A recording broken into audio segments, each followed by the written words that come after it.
And here is the Writer's Almanac for Wednesday. It's the 16th of May, 2018. It's the birthday of Louis Turkle, Studs Turkle, the radio man and writer, born in New York City, 1912. Family moved to Chicago when he was 8 years old. Went to college and law school, graduated, but failed to pass the bar.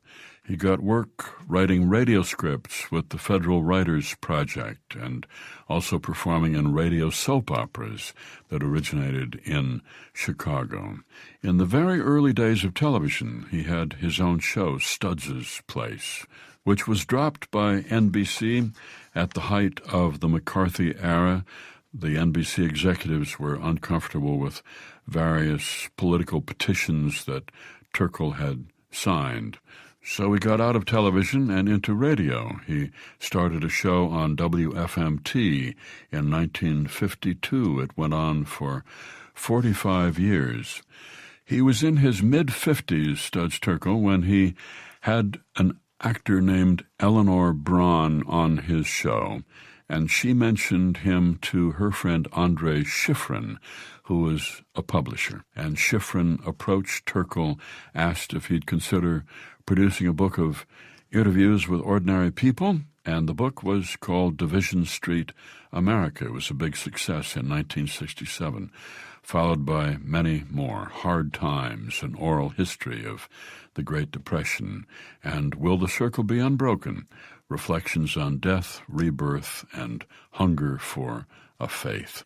Studs Turkle, who said about interviewing, "It isn't an inquisition, it's an exploration, usually an exploration into the past. So I think the gentlest question is the best one, and the gentlest is, and what happened then?"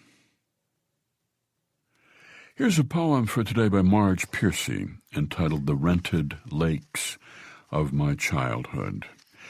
I remember the lakes of my Michigan childhood. Here they are called ponds.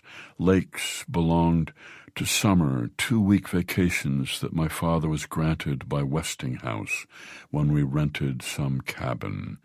Never mind the dishes with spiderweb cracks, the crooked aluminum saucepans, the crusted black frying pans. Never mind the mattresses shaped like the letter V, old jangling springs, moldy bathrooms, low ceilings that leaked. The lakes were mysteries of sand and filmy weeds and minnows flickering through my fingers. I rode into freedom, alone on the water that freckled into small ripples, that raised its hackles in storms, that lay glassy at twilight, reflecting the sunset, then sucking up the dark. I was unobserved as the quiet doe coming with her fawns to drink on the opposite shore.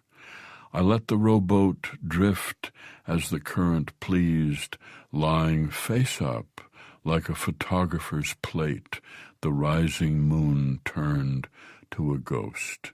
And though the voices called me back to the rented space we shared, I was sure I left my real self there, a tiny black pupil in the immense eye of a silver pool of silence.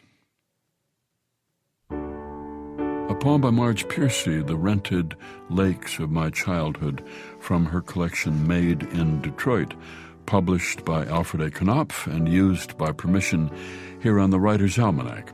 Supported by the Poetry Foundation, publisher of Poetry Magazine, now available in a digital subscription for iPad and iPhone.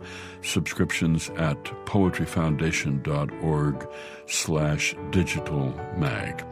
And by LegalZoom, for over 10 years, providing legal solutions for business owners, families, and individuals, including incorporation, LLCs, wills, and living trusts. LegalZoom.com. Be well, do good work, and keep in touch.